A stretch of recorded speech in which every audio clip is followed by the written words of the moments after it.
So, hello, back to the second video. Oh my god, this guy is so consistent, I cannot believe it.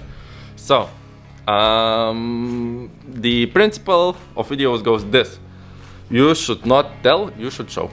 So, what I will do today, I won't tell, I will tell it super abstractly. I will fight with 2 red boxes, I will fight with 1 black box, and I will fight with 6 transparent boxes. Let's go. So these are the red boxes that I will be fighting first. This is the sandblasting setup that I've been working for the last week or so. Just making a wonderful dust removal system, which is used also for the disc sander, where you can have these like valves where you can close off the airflow. And the biggest issue that I have with these is the lighting in themselves. You can see that you cannot see anything, and basically this is what I am seeing, because you can see the reflection from this light. And there is a light switch inside. Oh wait, I haven't plugged it in. Give me a second. Yep, after some technical difficulties, the light is back in. Wow, a dramatic change. You cannot see anything inside because it's so bad, it's so terrible. It's a little bit better in the next one, but you can still not see anything inside, which is so bad, because you want to see what you are blasting. You cannot blast without seeing it. I was thinking about installing some light switches and just turning them off, but as you can see, the light inside this one, it's super bad. So what I will try to do today, let me open it, and oh look, it's blinking, maybe it's getting back to its life. I will try and replace those with a much better floodlights that are super cheap and should allow me to see what I am blasting.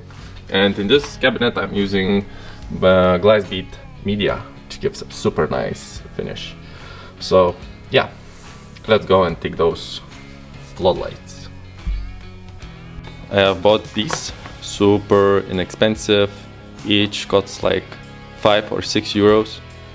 You can see they are not that efficient. Maybe if it would focus, it's F. Give F in the comments for the floodlights. But yeah, I will use those, and the principle is pretty simple. I will just route an electric cable through the glass cabinet, and I will use the switch that is integrated in it, but I will replace the input for the electrical input, because it's downgrading the voltage to 12 volts, I guess, for the proprietary light bulbs that are inside, and I will use those. In the next shop in town, similar Philips headlights, floodlights costs like 20-30 euros, which is way too expensive, especially because they will be inside a glass cabinet.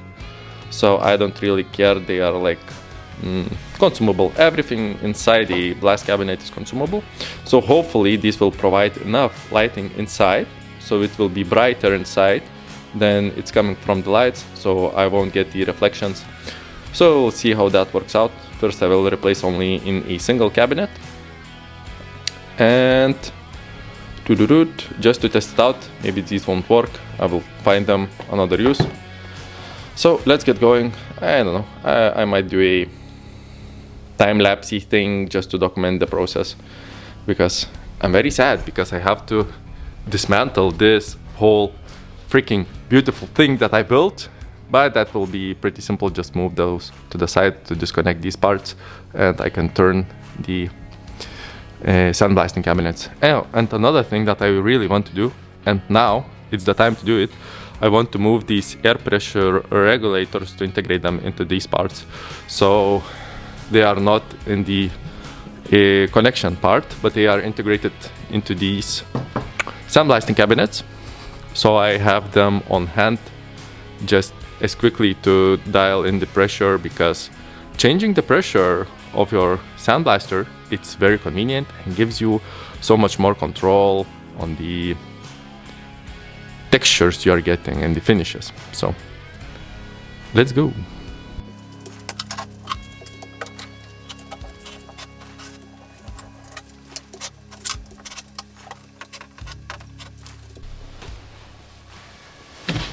Well, after thinking a little bit better about it, before dismantling the sandblasting cabinet, this might not work at all, and these might be way too not so bright as we need.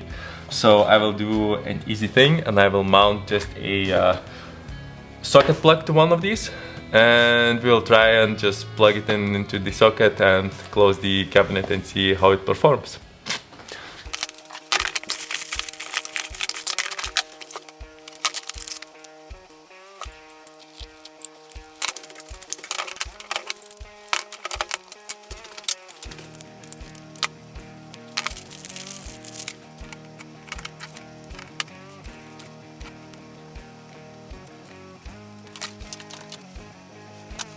Well, I plugged it in and it seems to work wonderfully.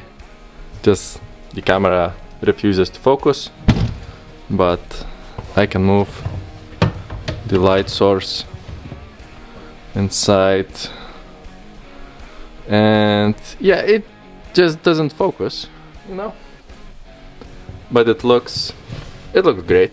It looks so much better than it looked before, and hopefully it works out.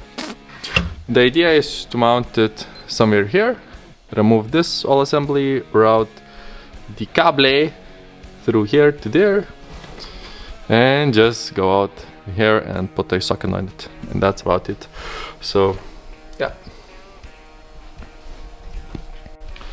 I don't think so. Focus on my face. I don't think so that I will do a time lapse about this, because I can see that it would take a lot of time of editing, a lot of setup, and it would disturb my workflow of just doing the things done.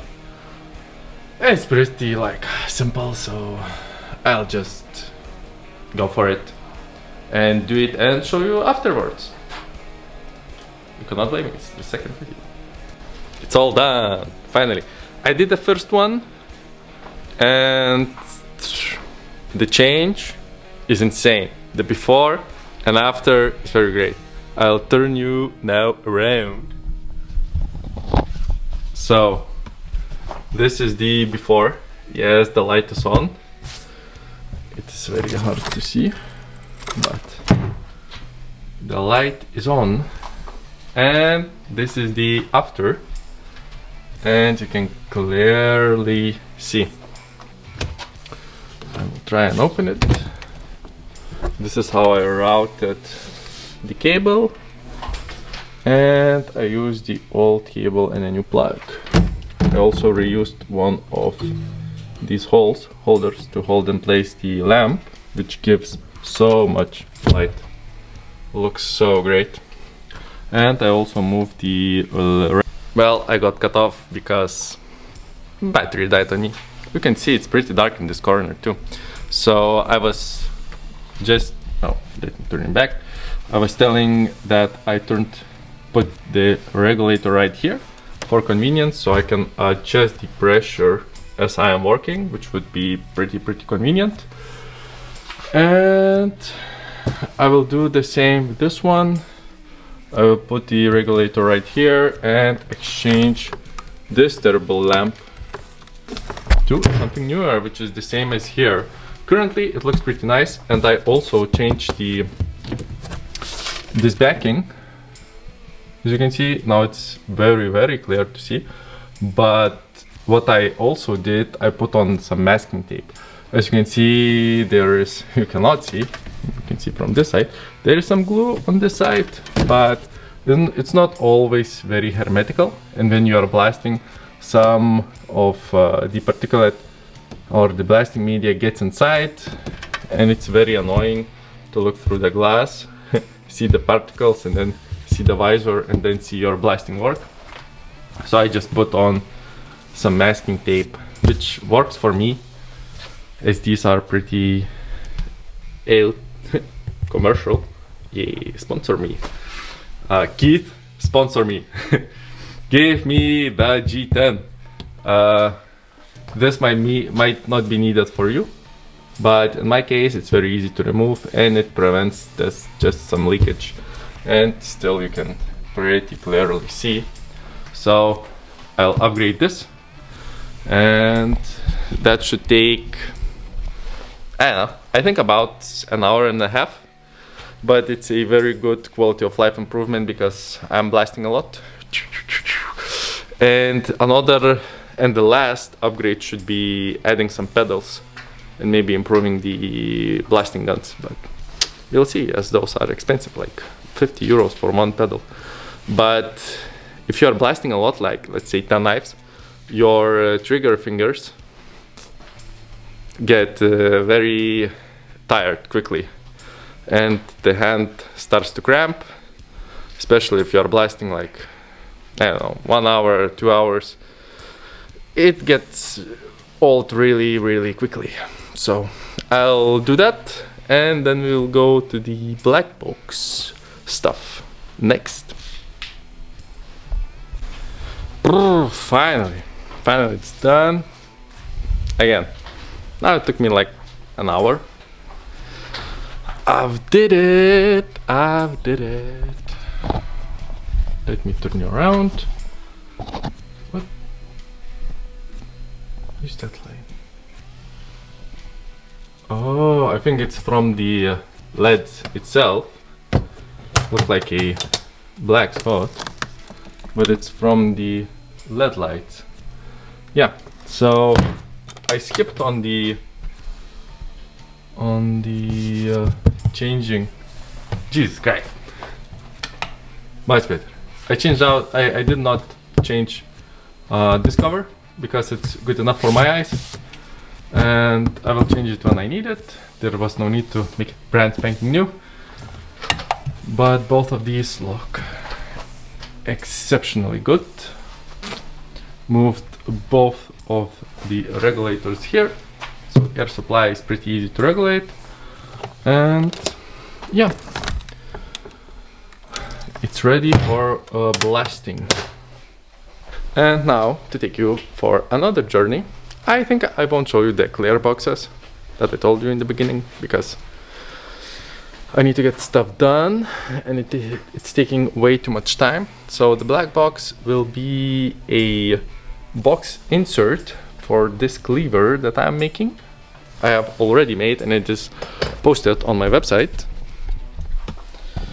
but it needs a nice foamy box insert that I make from pretty tough foam.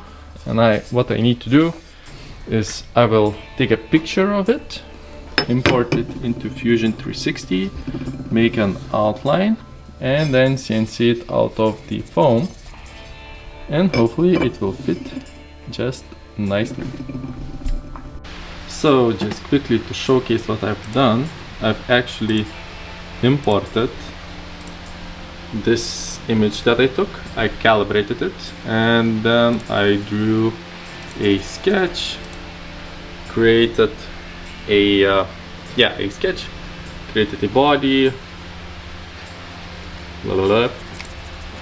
and now you can see it is created, but it's much smaller than the actual knife, and that is intended because the foam is kind of giving to CNC machining. It can be pulled in and pushed out, and it's not as tight as I wanted.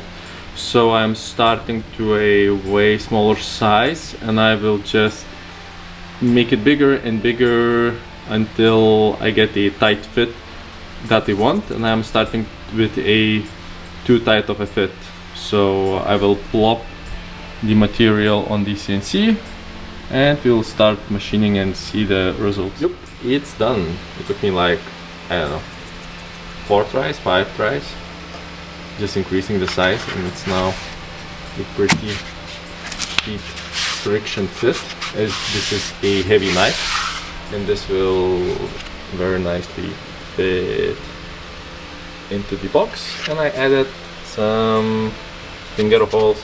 Take it out. These are not too big because I could not push it too much because I'm machining this part and it's really pulling and pushing on this part, and you can over machine it super easily, but it looks very good, very nice.